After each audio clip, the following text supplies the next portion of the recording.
편지 교독으로 하나님 말씀 봉독하도록 하겠습니다. 내 형제들아, 만일 사람이 믿음이 있노라 하고 행함이 없으면 무슨 유익이 있으리요? 그 믿음이 능히 자기를 구원하겠느냐? 만일 형제나 자매가 헐벗고 일용할 양식이 없는데 너희 중에 누구든지 그에게 이르되 평안히 가라, 덥게 하라, 배부르게 하라 하며 그 몸에 쓸 것을 주지 아니하면 무슨 유익이 있으리요? 이와 같이 행함이 없는 믿음은 그 자체가 죽은 것이라. 어떤 사람은 말하기를 너는 믿음이 있고 나는 행함이 있으니 행함이 없는 내 믿음을 내게 보이라. 나는 행함으로 내 믿음을 내게 보이리라 하리라.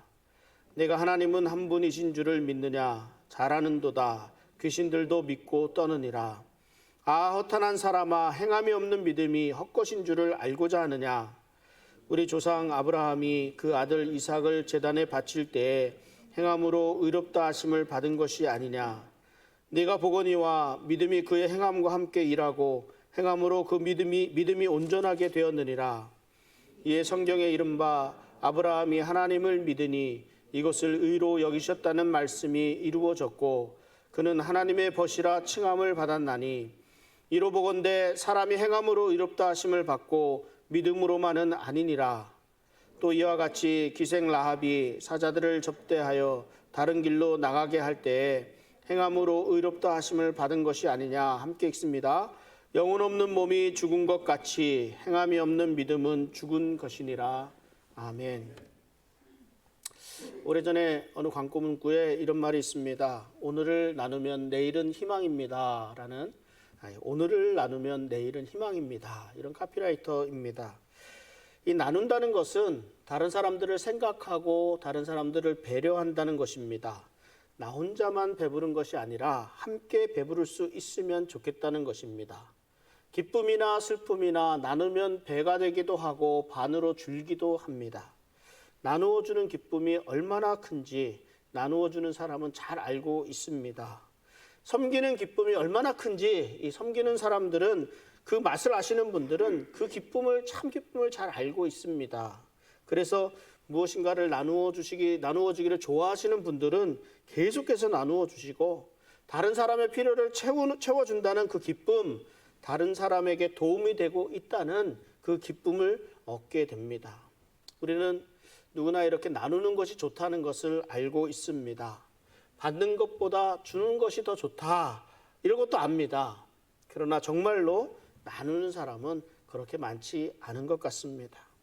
아마도 요즘엔 우크라이나 사태가 좀 심각하기도 하지만 또 우크라이나도 그렇고 아프리카 지역에 있는 사람들도 그렇고 아마존이나 뭐 이런 지역에 있는 사람들에게 이 어린아이를 돕고자 하는 마음이 누구에게나 있습니다. 아무것도 아닌 것 같지만 그 아이들에게는 10불, 20불, 30불 정도만 되면 그것 갖고 한 달 동안 배고프지 않게 먹고 공부할 수가 있습니다. 조그마한 도움의 손길이 그들의 미래를 꿈꾸게 합니다. 그러나 우리는 알면서도 행하지 못하고 있습니다. 내가 좋은 것 알고 있다는 것과 또 아는 것을 그대로 행하고 있다는 것은 같은 말이 아닙니다. 좋은 줄은 다 압니다. 칭찬하면 기분 좋은 거 누가 모르겠습니까? 다 알죠. 비판하고 나쁜 소리 하면 기분 나쁩니다. 이거 다 알고 있습니다. 그러나 우리는 이걸 잘 표현하지를 못합니다. 그래서 아는 것만으로는 충분하지 않다는 겁니다. 예수 믿으라고 하면, 교회 다니라고 하면 어떤 분은 자기는 예수가 누군지 또 알고 성경도 많이 읽어서 그 내용도 다 안다는 겁니다. 그러면서 교회는 다니지 않는다고 합니다. 좋은 얘기들이 참 많이 있고 좋은 교훈들이 많이 있지만 자기랑은 맞지 않는 것 같다는 것입니다. 예수님이 누구신지 아는 것이 정말 중요합니다. 그러나 예수님을 믿지 않으면, 내 안에 받아들이지 않으면 구원이 없습니다. 우리가 아는 것으로는 충분하지 않습니다. 예수님이 누구신지 알면 그 예수님을 믿고 예수님을 받아들여야 합니다. 예수님을 믿으면 구원을 받습니다. 그런데 말로는 예수님을 믿는다고 하면서도 그 삶은 믿는 사람의 삶을 살지 않게 될 때 문제가 생기는 겁니다. 오늘 야고보서 2장 14절에 이렇게 말씀합니다. 내 형제들아, 만일 사람이 믿음이 있노라 하고 행함이 없으면 무슨 유익이 있으리요? 그 믿음이 능히 자기를 구원하겠느냐?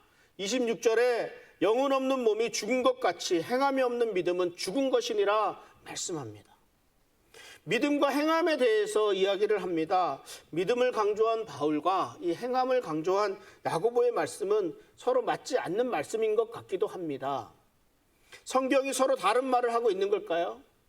바울은 믿기만 하면 구원받는다고 말씀하고 있는데 야고보는 행함이 없는 믿음이 죽은 믿음이라고 말씀하고 있습니다. 갈라디아서 2장 16절에 보면 사람이 의롭게 되는 것은 율법의 행위로 말미암음이 아니요 오직 예수 그리스도를 믿음으로 말미암는 줄 알므로 우리도 그리스도 예수를 믿나니 이는 우리가 율법의 행위로서가 아니고 그리스도를 믿음으로써 의롭다함을 얻으려 함이라. 율법의 행위로서는 의롭다함을 얻을 육체가 없느니라. 야고보와 바울이 서로 다른 주장을 하고 있습니다. 성경에 모순이 있는 것일까요? 여러분들은 어떻게 생각하십니까? 믿음이 중요합니까? 행함이 중요합니까? 두 사도의 이 가르침은 서로 모순이 되는 것이 아니라 서로 보완하는 것으로 이해해야 합니다. 각 사도가 누구에게 편지를 쓰고 있는지 그 공동체의 상황을 이해하고 이걸 말씀을 보아야 합니다. 왜냐하면 서로 다른 이슈들과 맞닥뜨리고 있기 때문입니다. 바울은 유대주의자들과 논쟁을 벌입니다. 그들은 행위를 위해 행위들이 구원을 위해서 필수적이라고 주장합니다. 어떤 행위, 어떤 행동들이 있었겠습니까? 구체적으로 할례 같은 것들이 있습니다. 유대인의 의식법 같은 거 있습니다. 11조를 해야 한다든지 정결하게 해야 된다든지 일을 하지 말아야 된다든지 계명을 지키는 것들 막 이런 것들이 있습니다. 이런 행위가 구원을 위해서 반드시 필요하다고 주장하는 이런 사람들에게 바울이 바른 구원이 어떤 것인가를 가르치고 있습니다. 어떤 의식이나 어떤 절차나 어떤 행동들이 구원에 영향을 주는 것이 아니라 예수 그리스도를 믿는 믿음이 구원을 얻게 한다고 말씀합니다. 반면에 야고보는 구원을 얻는데요, 이 믿음으로만 구원받는다는 이 지적인 믿음으로 충분하다고 믿고 있는 이런 사람들에게 행함이 없는 믿음은 죽은 것이라고 말씀하고 있습니다. 바울은 이제 믿음을 갖고 갓 신앙생활을 시작한 초기 신자들에게, 흔들리고 있는 신자들에게 확실하게 심어주기 위해서 믿음으로 구원받는다는 것을 말씀하고 있습니다. 아무도 하나님의 용서와 구원을 어떠한 대가를 치르고선 얻어낼 수가 없다는 말씀입니다. 다만 우리는 하나님의 사랑으로 베풀어 주시는 구원의 은혜를 받아들이는 겁니다. 돈으로 살 수 없고 어떤 착한 행실로도 살 수가 없습니다. 믿음만이 구원에 이르도록 할 수 있습니다. 그런데 야고보는 이미 용서받고 구원을 받은 이 신자들에게, 즉 신앙 고백을 한 신자들에게 우리가 새로운 삶을 살아가려면 어떻게 해야 한다고 설명하고 있는 것입니다. 이것이 무엇이 다른지를 우린 잘 이해할 수 있어야 합니다. 아무도 행위로 구원을 받을 수가 없습니다. 그러나 그 믿음은, 참 믿음은 행위를 포함하고 있습니다. 야고보 사도가 이 사실에 대해서 자세하게 설명해 주고 있습니다. 이 14절에서 우리는 두 가지 질문을 받습니다. 우리 14절을 다시 한번 읽어보겠습니다. 내 형제들아, 만일 사람이 믿음이 있노라 하고 행함이 없으면 무슨 유익이 있으리요? 그 믿음이 능히 자기를 구원하겠느냐? 첫 번째 질문이 무엇입니까? 만일 사람이 믿음이 있노라 하고 행함이 없으면 무슨 유익이 있겠느냐? 유익이 있겠습니까? 두 번째 질문입니다. 두 번째 질문. 이 행함이 없는 그 믿음이 능히 자기를 구원하겠느냐? 행함이 없는 믿음이 자기를 구원하겠느냐 묻고 있습니다. 두 질문 모두 아니라는 그런 부정적인 대답을 염두에 두고 한 질문들입니다. 유익이 없다는 것입니다. 자기를 구원할 수 없다는 것입니다. 믿음이 있다고 말하는 사람들의 주장, 그거 맞습니다. 인정합니다. 그러나 그가 그 가운데서 행함을 찾을 수 없다면 좀 의심스럽게 볼 수밖에 없다는 겁니다. 이 믿음이 같은 믿음이라고 할 수 없습니다. 야고보 사도는 그래서 그 믿음이라고 표현합니다. 그 믿음. 그 믿음, 일반적인 믿음과는 다른 믿음입니다. 야고보 사도가 지금 말씀하고 있는 이 믿음은 행함이 없는 믿음이라는 말입니다. 그러니까 우리가 야고보 사도가 지금 하고 있는 질문을 잘 살펴봐야 합니다. 정확히 이해해야 합니다. 야고보 사도는 믿음이 잃어버린 자를 구원할 수 있느냐 이렇게 묻고 있지 않습니다. 행함이 없는 믿음이 잃어버린 자를 구원할 수 있느냐 이렇게 묻고 있습니다. 그러니까 당연히 없다라고 대답할 수 있습니다. 우리가 말로만 하는 신앙 고백은요, 진정한 구원을 가져다주는 믿음이 있다는 것, 이것을 보여줄 수가 없습니다. 증거가 될 수가 없습니다. 오직 순수한 행동만이 순수한 믿음이 있다는 것을 증명해 줄 수 있습니다. 그래서 야고보 사도의 가르침은 오직 믿음으로만 구원을 얻는다는 사도 바울의 가르침을 벗어나지 않습니다. 다만 그 믿음의 목적, 구원을 가져온다는 점, 이것을 바울이 강조하고 있고, 야고보 사도는 그 결과, 믿음의 결과를 얻게 되는 변화된 삶을 강조하고 있다는 그 강조점의 차이입니다. 저는 늘 믿는다고 하면서도 무엇인가 좀 부족함을 느끼게 되었습니다. 답답했습니다. 그런데 이 야고보서의 이 말씀이 이 답답함을 해결해 주었습니다. 아마도 오늘날 기독교를 비판하는 많은 사람들이 이와 같은 변화된 그리스도인의 모습을 우리에게 기대하고 있는지도 모르겠습니다. 저는 처음엔 이해가 되지 않았습니다. 구원받은 사람, 믿음을 가졌다는 사람들의 삶이 과연 이래도 되겠는가? 이래서는 안 되지 않겠는가 생각하기도 했었습니다. 오늘날에는 그 비판의 강도가 더 심해졌지만 그 비판은 제가 어렸을 적에도 비슷한 기독교인에 대한 비판이 얼마나 심했는지 모릅니다. 예수 믿는 사람이 더 한다는 말 수도 없이 들었습니다. 나만 아니면 된다는 말, 이 말뿐인 그리스도인들이 얼마나 많았는지 모릅니다. 회사에서는 악덕 경영주이면서 교회 와서는 장로님이고 집사님이면서 거룩한 척하는 모습들이 얼마나 많이 보였는지 모릅니다. 그런데요, 어떤 사람들은 부끄러운 구원을 받았다고 스스로 위로하기도 합니다. 왜? 나는 믿으니까 구원 받았다는 겁니다. 그러나 그 구원을 장담할 수가 없습니다. 우리의 믿음은 우리의 삶으로 드러나기 때문에 그렇습니다. 예수님은 주여 주여 하는 자마다 다 천국에 갈 수 있는 것이 아니라고 말씀하셨습니다. 예수님이 마지막 구원의 날에 내가 도무지 너를 알지 못한다고 부정하실 것까지도 말씀하셨습니다. 이게 두렵지 않습니까? 행위로 우리가 구원받는 것은 아니지만 믿고 구원받은 사람은 그 삶이 반드시 변화되게 되어 있습니다. 그래서 그 표현을 우리는 중생이라 표현합니다. 거듭난 인생이라고 표현합니다. 새 사람이라고 표현합니다. 아무런 변화도 없는데 새 사람이라고 표현을 씁니까? 변화가 있습니다. 그 변화는 우리의 삶을 통해 그대로 드러나게 되어 있습니다. 말씀에 대한 순종으로, 그 말씀에 대한 행동으로 드러나게 되어 있습니다. 야고보 사도가 이런 순전한 믿음에 대해서 그래서 설명하고 있습니다. 야고보서 2장 15절 16절 한번 보겠습니다. 만일 형제나 자매가 헐벗고 일용할 양식이 없는데 너희 중에 누구든지 그에게 이르되 평안히 가라, 덥게 하라, 배부르게 하라 하며 그 몸에 쓸 것을 주지 아니하면 무슨 유익이 있으리요? 여러분, 이런 얘기 들어보셨습니까? 어느 아버지가 아들에게 옛날 이야기를 해줍니다. 너는 보릿고개라는 것을 아느냐?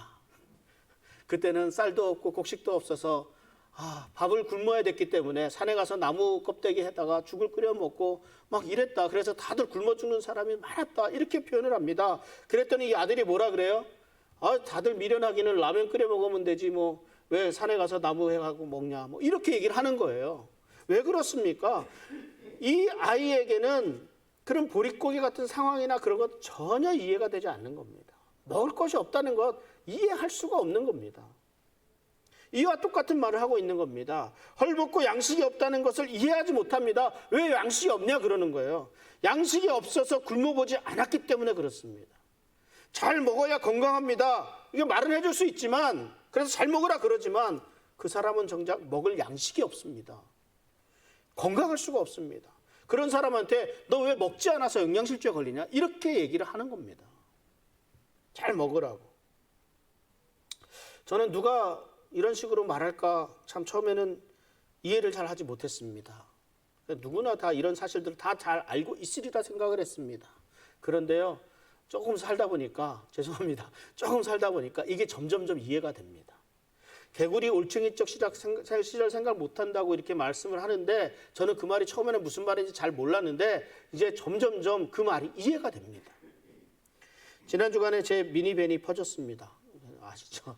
냉각수가 터져서 라디에이터를 좀 바꿔야 된다 그래서 얼마 전부터 계속 수리해오던 터라 그냥 이걸 이참에 정리를 하고 돈 들이는 것이 아니라고 판단해서 조금이라도 돈을 좀 받고자 이 크레인리스트라는 것에 이렇게 올렸습니다. 그랬더니 여러 군데에서 바로 연락이 왔습니다. 근데 그 차는 좀 문제가 좀 많이 있어요. 이런저런 문제가 있다고 다 설명을 해주었는데도 그러니까 자기가 메카닉이라고 차를 사겠다고. 그래서 이렇게 딜을 해서 디파지트 받고 차를 넘기려고 이렇게 했습니다. 막상 차를 판다고 생각하니까요, 제 마음이 참 심란해졌습니다. 왜냐하면 이 미니밴은 제가 교회를 개척하면서 가지고 있던 세단 집어넣고 그리고선 구입해서 16년이 넘게 이렇게 타고 있던 그런 차입니다. 교회 미니밴 하나 있어야 되지 않느냐 이래갖고 사서 이삿짐도 나르고 라이드도 하고 신방하고 뭐 이러면서 많이 사용했던 그런 차입니다. 우리 아이들도 이 차에 대한 그냥 정이 가득하죠. 물론 차가 많이 낡아서 이것저것 손을 보면서 타긴 했지만 제 마음에는 한 2년 정도는 더 탈 수 있으리라 생각을 했었거든요. 그런데 막상 자동차 번호판을 딱 떼는 순간에요, 마음이 울적해지는 그 기분을 느끼기도 했습니다. 그냥 좀 돈을 좀 좋게 가격을 받았어요. 그래서 기분이 좋은 반면에 이런 정들었던 차를 보낸다는 그런 생각에 마음이 좋지 않았습니다. 그러면서 무슨 생각을 했냐면, 이렇게 고쳐야 되는 차, 이런 낡은 차를 사는 사람의 마음이 어떤가, 이런 생각을 또 하게 됩니다. 제가 미국에 처음 와서 구입한 차는요, 15년 된 그런 혼다 어코드라는 차였습니다. 태국에 선교사로 가시는 분에게 사용하시던 거를 샀는데 800불 주고 샀어요. 800불. 그 이후로 2,000불짜리도 사고 3,000불짜리도 사고 계속해서 중고차를 구입해서 타고 다녔습니다. 그러면서 우리는 언제쯤이나 새 차를 한번 사볼까, 이런 그런 마음이 있었습니다. 낡은 차라도 있는 것 참 감사하다는 마음으로 운전을 하고 다녔지만 한편으로는 기분이 좋지만은 좀 않았었습니다. 차를 팔면서 그때 생각이 난 거예요. 이 사람들이 오죽하면 이런 낡은 차를 사려고 할까, 이런 생각이 드니까 그 마음이 이해가 갔습니다. 사람들은 중고차를 팔 때 값을 많이 받기 위해서 적당히 숨길 것 숨기고 또 에지이즈로 그냥 팔아도 넘기라고 이렇게 말을 합니다. 그런데 저는 그럴 수가 없었습니다. 알릴 것 다 알리고 싶었습니다. 낡은 차라도 사야 하는 사람들의 마음을 알기 때문입니다. 최대한 잘 사용할 수 있도록, 고쳐서 사용할 수 있도록 이렇게 잘 다 있는 거 다 알려줘야 된다는 생각을 가지고 있었습니다. 그런데요, 다음 날 차를 사겠다는 사람한테서 연락이 왔는데 차를 고치는데 돈도 많이 들어가고 시간도 너무 많이 들어가서 도저히 못 사겠다는 겁니다. 그래갖고 걸은 디파짓을 돌려달랍니다. 그래서 참 사람 마음이 참 그렇습니다. 막상 차를 팔고 그렇게 아쉬워하고 그렇게 서운하고 그렇게 마음 아파했는데 막상 또 차를 팔지 못하게 되니까 또 많이 속상해집니다.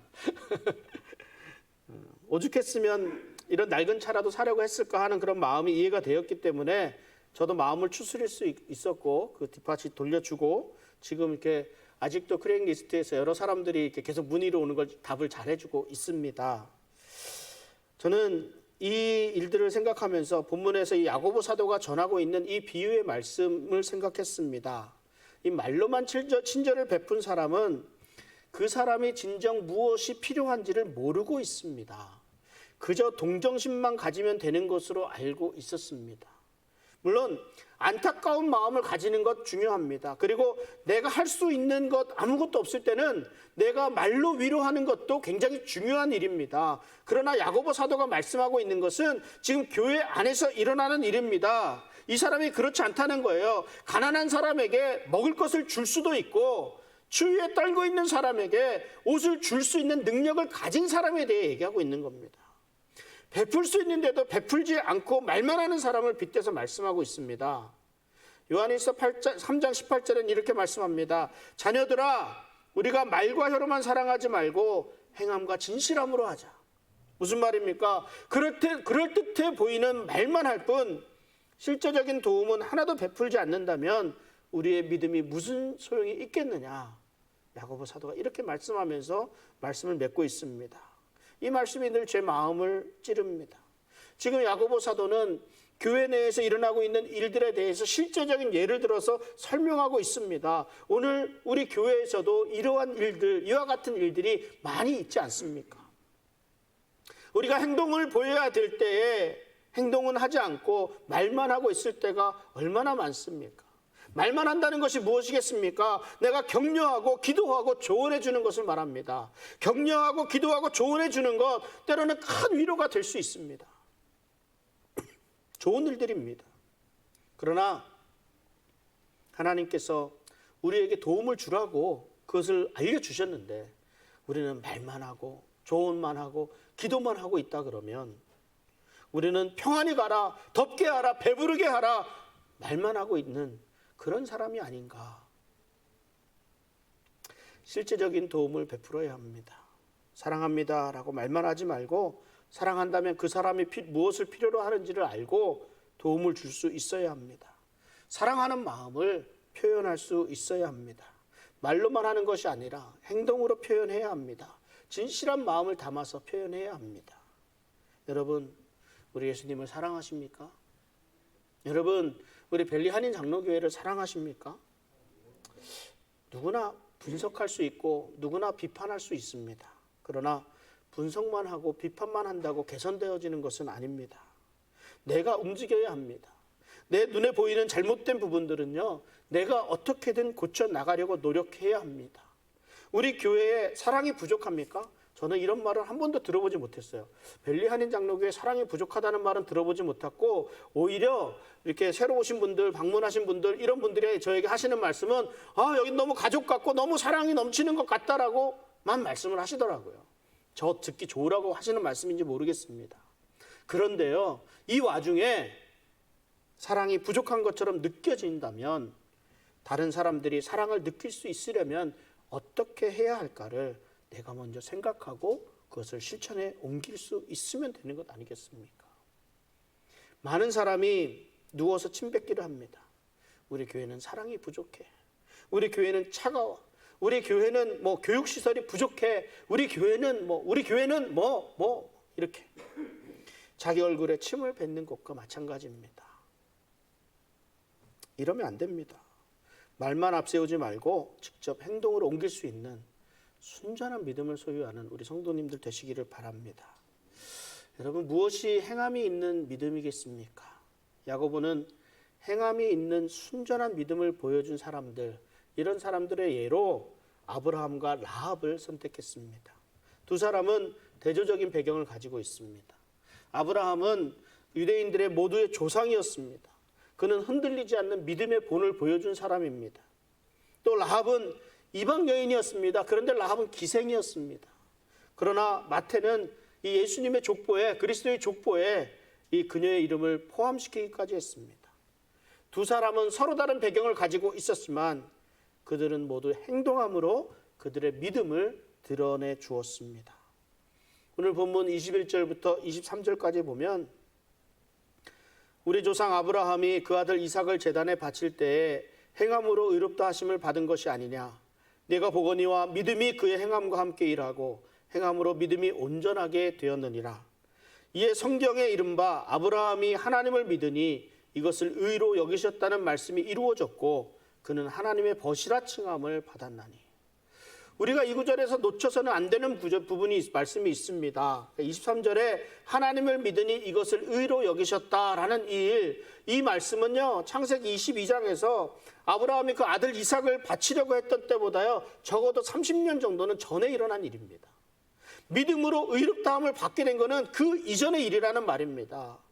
우리는 이 구절을 통해서 아브라함의 믿음에 성장하는 그 전 과정을 볼 수가 있습니다.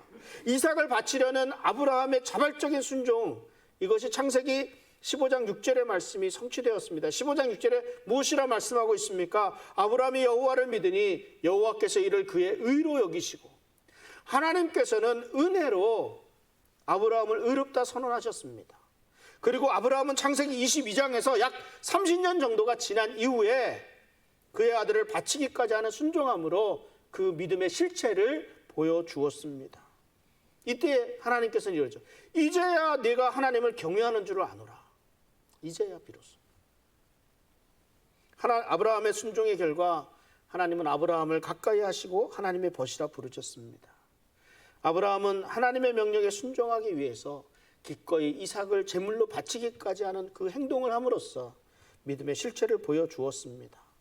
행함이 따르는 믿음을 통해 우리는 하나님으로부터 옳다 하는 그런 인정을 받게 되는 겁니다.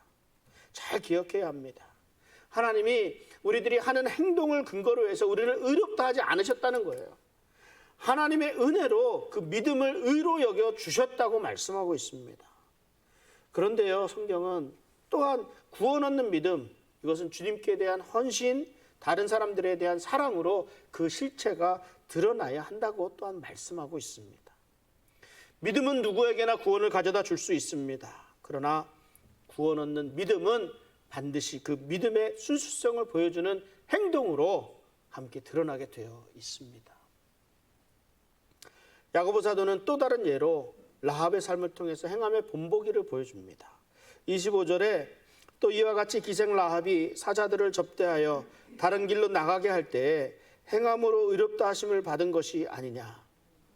라합은 기생이라는 낮고 비천한 배경을 가진 사람이었습니다.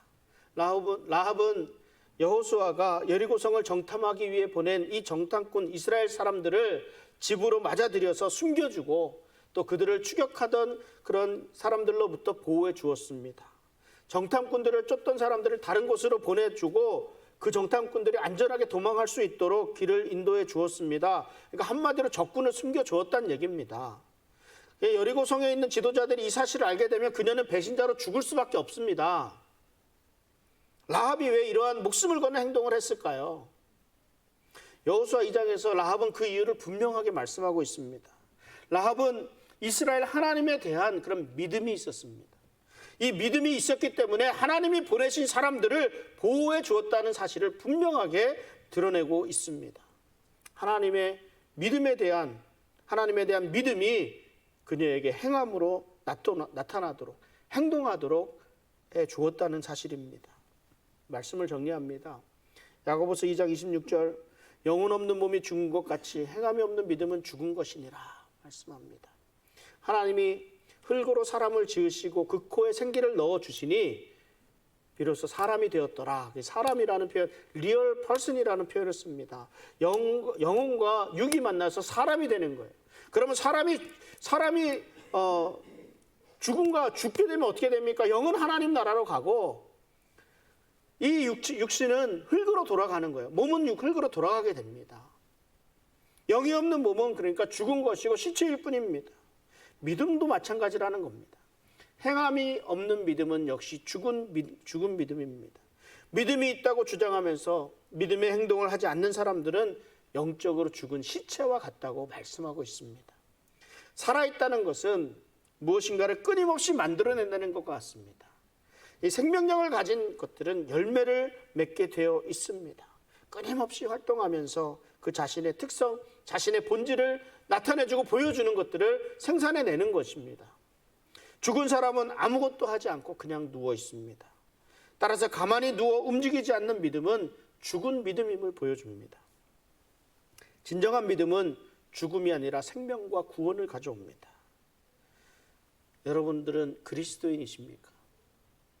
그리스도인은 그 믿음이 정말이라는 것, 사실이라는 것을 증명하기 위해서 예수 그리스도의 사랑을 보여줄 수 있어야 합니다. 이것은 억지로 사랑해야 한다고 주장하는 것은 아닙니다. 예수 그리스도의 사랑을 받았기 때문에, 예수 그리스도를 믿음으로 받아들였기 때문에 예수 그리스도의 사랑을 나눌 수 있게 된 것입니다.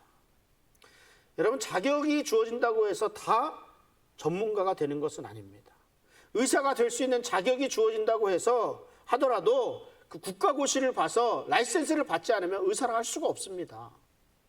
하나님의 은혜로 우리가 믿음의 삶을 시작하였더라도 우리가 시험을 견디고 이겨내고 그 시험을 통과해야만 구원에 이를 수가 있습니다. 사도 바울은 그래서 이렇게 권면합니다. 같이 한번 읽어보겠습니다. 빌립보서 2장 12절 말씀. 그러므로 나의 사랑하는 자들아, 너희가 나 있을 때뿐 아니라 더욱 지금 나 없을 때에도 항상 복종하여 두렵고 떨림으로 너희 구원을 이루라. 행함이 없는 믿음은 죽은 믿음입니다. 우리의 믿음이 말뿐인 믿음이 되어서는 안 됩니다. 행하지 못하는 여러 가지 상황과 이유들이 분명히 있습니다. 그럼에도 불구하고 그 믿음은 행함으로 드러나게 되어 있습니다. 행함으로 그 구원의 완성을 향해 나아가야 합니다. 살아있는 믿음, 순전한 믿음의 사람들로 그 믿음이 온전히 드러나서 예수 그리스도의 사랑을 나누고 그 향기를 전하는 온전한 그리스도인으로 바로 설 수 있는 우리 사랑하는 벨리 한인장로교회 성도님들 되시기를 주님의 이름으로 축원합니다. 기도하겠습니다.